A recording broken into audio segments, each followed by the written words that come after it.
விஜயோட பிரச்சாரத்தின் பொழுது அவரை பார்க்க வந்த கூட்டங்கள் எல்லாம் ஓட்டுக்களாக மாறுமா அப்படின்னு சொல்லி ஒரு மிகப்பெரிய ஒரு விவாதத்தையும் ஒரு கேள்வியவும் டிஎம்கே மற்றும் ஏடிஎம்கே வந்து நிறையவே முன் வச்சாங்க. ஆனா அவற்றை எல்லாம் பொய்யாக்கக்கூடிய விஷயத்துல இன்னைக்கு தமிழக சட்டமன்ற தேர்தலுடைய ரிசல்ட் வந்துகிட்டு இருக்கு.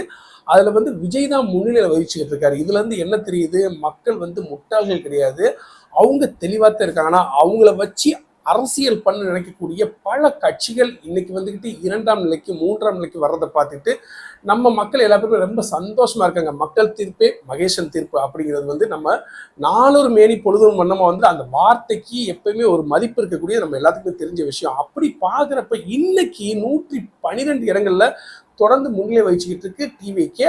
இப்போ என்ன ஒரு மிகப்பெரிய ஒரு ட்விஸ்ட்னா, செகண்ட் இடத்துல, அதாவது அடுத்த ஆப்போசிட் பார்ட்டி நம்ம நினைச்சிட்டு இருக்கோம்ல, எதிர்கட்சியா வரப்போறது ஏடிஎம்கே. அவங்க தான் வந்து 60+ இருந்தாங்க.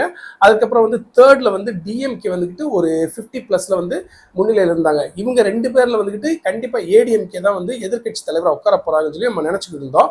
ஆனா இப்ப நிலவரம் எப்படி மாறிச்சுன்னா, டிவிகே தரப்புல இருந்து 112 இடங்கள் வந்துட்டு அவங்க முன்னிலை வச்சுட்டு இருக்காங்க. அவங்க ஆல்மோஸ்ட் வந்து அவர் தான், விஜய் அவர்கள் தான் முதலமைச்சருங்கிறது கிட்டத்தட்ட கன்ஃபார்ம் ஆயிடுச்சு. இங்க 2ஆவது இடத்துல எதிர்கட்சி தலைவராக இபிஎஸ் தான் வருவார் நினைச்சிட்டு இருக்க சமயத்துல இப்ப பாத்தீங்கன்னா முடிவு தலைகளா மாறிடுச்சுங்க. இப்போ டிஎம்கே வந்து பாத்தீங்கன்னா 64 சீட்டு முன்னிலையில் இருக்காங்க.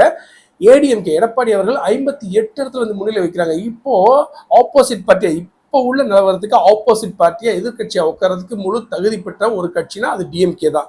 நான் கூட நினைச்சேன் வந்து விஜய் அவர்கள் முதலமைச்சர் உட்கார்ந்தா எதிர்கட்சி தலைவராக எடப்பாடி உட்காரணும்னு பார்த்தா, இப்போ உள்ள நிலவரம் படி பார்த்தீங்கன்னா முதல்வரை வந்து விஜய் அவர்கள் உட்கார்ந்தா அங்க எதிர்கட்சி தலைவராக வந்துக்கிட்டு ஸ்டாலின் உட்கார்றதுக்கு வாய்ப்பு இருக்கு. ஆனா ஸ்டாலின் வந்து அவருடைய தொகுதி கொளத்தூர் தொகுதியில அவர் வந்துக்கிட்டு வெற்றி வாய்ப்பு ரொம்ப ரொம்ப குறைவா இருக்கு. 3000 ஓட்டு வித்தியாசத்துல பின்னடைவில் இருக்காரு.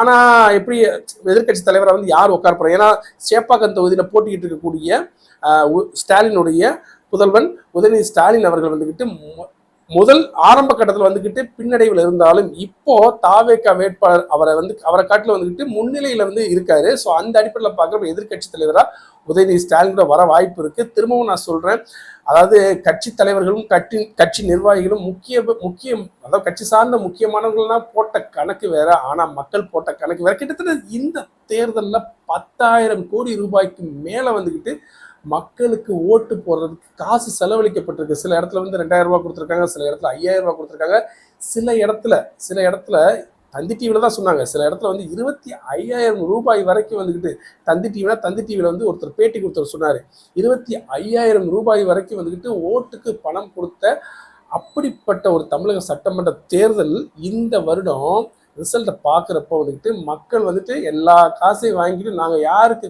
குத்துவோம் அப்படிங்கிற மாதிரி அடிப்படையில் வந்துக்கிட்டு டிவிக்கு கட்சிக்கு அதிக பெரும்பான்மையாக வந்துட்டு ஓட்டுகளை வந்து செலுத்தியிருக்காங்க. இப்போ 112 இடத்துல முன்னிலை வகித்த டிவிகே கட்சி ஒரு தொகுதி அதிகமாக 113 தொகுதிகளை கைப்பற்றி முன்னிலையில் வந்துட்டு டிவிகே 113, இப்போ இன்னொரு தொகுதி வந்து முன்னிலையில் போய் 114 தொகுதிகளை வந்து தாவேகா முன்னிலையில் இருக்காங்க. இரண்டாவது பார்த்தீங்கன்னா டிஎம்கே வந்து 64 தொகுதிகள் வந்து முன்னாடி இருக்காங்க. மூன்றாவது பார்த்தீங்கன்னா ஏடிஎம்கே 56 தொகுதியில் வந்து முன்னிலை இருக்காங்க. 4வது இடத்துல இருக்கக்கூடிய நம்மளுடைய சீமான் அண்ணன் அவர்கள் வந்துக்கிட்டு அவர் இன்னும் ஒரு சீட் கூட வந்து முன்னிலை இல்லை, பாவம். எனக்கு அவர் நினைச்சா திரும்பவும் சொல்றேன், சீமான் அண்ணன் வந்து ஆரம்பத்திலேருந்தே விஜய் அவர்கள் வர்றதுக்கு முன்னாடியே தமிழ்நாட்டில் டாஸ்மார்க் இருக்கக்கூடாது, தமிழ்நாட்டு மக்கள் ரொம்ப தெளிவானவங்களா, இன்னமும் தெளிவானவங்களா இருக்கணும், சுத்தமானவங்களா இருக்கணும், தமிழ்நாட்டு மக்களை வந்துட்டு யாருமே கேவலமாக பேசக்கூடாது, தமிழுக்குன்னு சொல்லி ஒரு பெருமை இருக்குது. அந்த அடிப்படையில் தமிழ்னு அந்த மனுஷன் அவ்வளோ பேச்சு பேசியிருக்காரு, அந்த அளவுக்கு மூச்சு இறக்க பேசியிருக்காரு, மழையில் நின்று பேசியிருக்காரு, வெயில் நின்று பேசியிருக்காரு. அப்படிப்பட்ட ஒரு மனுஷனுக்கு தமிழக மக்கள் ஏன் அங்கீகாரம் கொடுக்கலாம் எனக்கு ஒன்றும் புரியல. அவர் என்னை பொறுத்தவரைக்கும் சீமானன் பேசுனது நல்லது தான். ஆனால் அவர் சுற்றி இருக்கக்கூடிய சில பேர் வந்துக்கிட்டு குறிவைத்தது நல்ல ஆட்சி கொண்டு வரணுங்கிற ஒரு சில கட்சியை தவறாக பேசணுமே தவிர, தேவையில்லாமல் புதுசாக வந்திருக்கக்கூடிய தாவேகாவை பற்றி ரொம்ப ரொம்ப தரம் தாழ்ந்து சீமானவர்கள் கூட பேசலை. சீமானை சுற்றி இருக்கக்கூடிய ஒரு சில பேர் பேசுறதுனால்தான் இன்னைக்கு சீமானவர்களுக்கு வந்துட்டு ஏன் நீ வந்து டிவிக்கு தவறாக பேசுகிற, அந்த அடிப்படையில் உனக்கு வந்து வாக்குகள் கிடைக்காது அப்படிங்கிற மாதிரி போட்டிருக்காங்க. ஆனால் இந்த இப்போ வர ரிசல்ட்டை உட்காந்து பார்க்குறப்ப எனக்கு ஆச்சரியமாக இருக்குது. அதாவது நானாக நினச்சேன், அட்லீஸ்ட் வந்து டிவிக்கு நேற்றுக்கு முந்தானத்தில் நினச்சேன், 2 நாட்களுக்கு முன்னாடி டிவிக்கே அட்லீஸ்ட் ஆப்போசிட் பார்ட்டியாவது வந்தால் ரொம்ப ரொம்ப சந்தோஷமா இருக்கும் அப்படின்னு நினைச்சேன். ஆனால் வந்து கருத்து கணிப்புக்கும் நான் நினைச்சதுக்கும் அப்படியே ஆப்போசிட்டாக வந்துக்கிட்டு தாவேக்கா பார்த்தீங்கன்னா கிட்டத்தட்ட வந்து 114 இடங்களில் முன்னிலை வைத்து தனி மெஜாரிட்டிக்கு நோக்கி பயணிச்சுட்டு இருக்கு, கிட்டத்தட்ட முதல்வர் அப்படிங்கிற மாதிரி.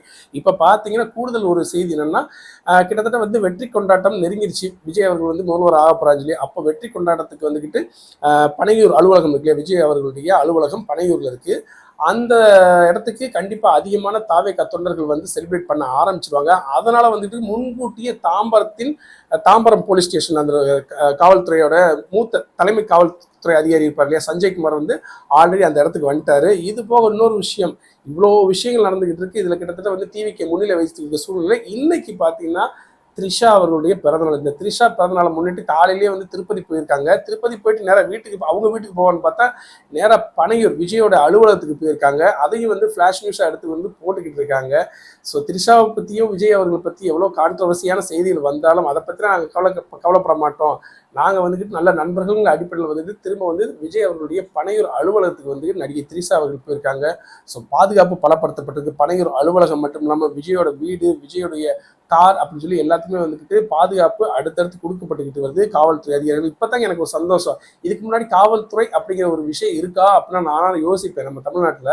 ஆனால் இப்போ பார்க்குறப்ப தாங்க காவல்துறை அதிகாரி நெஞ்சை நிமித்திக்கிட்டு அப்பா அப்படிங்கிற மாதிரி நமக்கு ஒரு நல்ல ஒரு பொற்காலம் வந்துருச்சு அப்படிங்கிற மாதிரி வந்து காவல்துறை அதிகாரிகளை பார்க்க முடியுது, அவங்க முகத்தில் வந்து பேச முடியுது. இதுக்கு முன்னாடி செய்தியாளர்கள் யாரும் போய் காவல்துறை அதிகாரிகள் வந்து பேட்டி எடுக்கிறதுனா நம்ம வந்து நியூஸ்ல பார்த்தது கிடையாது. ஆனால் இப்போதான் முறையாக வந்து பார்த்துருக்க முடியாதுன்னா இந்த மாதிரி ஒரு உணர்வு கூட பார்த்துருக்க முடியாது. ஆனால் இன்னைக்கு பார்க்க முடிகிறது. ஸோ தொடர்ந்து வந்து தாவேக்கா வந்து முன்னிலையில் 114 தொகுதிகளில் வந்துக்கிட்டு முன்னிலையில் நிற்கிறாங்க.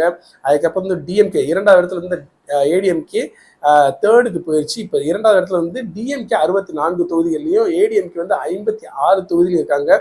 தொடர்ந்து கொளத்தூர் தொகுதியில் ஸ்டாலின் அவர்கள் பின்னடைவு நோக்கி தான் போயிருக்காங்க. சேப்பாக்கத்தில் பின்னடைவில் இருந்த உதயநிதி ஸ்டாலின் வந்து முன்னிலையில் போய்கிட்டு இருக்காரு.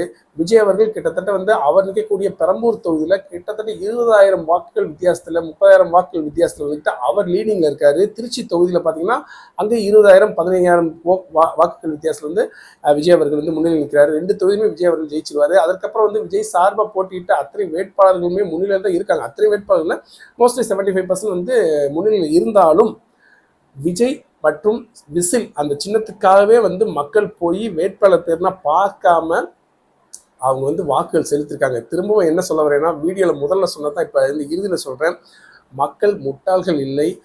விஜயை பார்க்க வந்த கூட்டம் எல்லாம் ஓட்டா மாறுமான்னு கேட்ட அத்தனை பேருக்கு வந்துட்டு இந்த தேர்தல் மிகச்சிறந்த ஒரு பாடத்தையும் மிகச்சிறந்த ஒரு விஷயத்தையும் வந்து எடுத்து காட்டியிருக்குங்கிறது தான் வந்துட்டு இந்த வீடியோவில் நிறைவில் சொல்கிறேன். ஸோ இப்போ இருக்கக்கூடிய கிட்டத்தட்ட மணி 1க்கு மேலே ஆயிடுச்சு, 1:30 மணி ஆக போது. இப்போ இருக்க நிலவரத்தின் பிரகாரம் தாவேக்கா 114 இடங்கள் முன்னிலையிலையும், டிஎம்கே 64 இடங்கள் முன்னிலையிலையும், ஏடிஎம்கே 56 இடங்கள் முன்னிலையிலையும் அவங்க வந்து தொடர்ந்து போய்கிட்டு இருக்கு.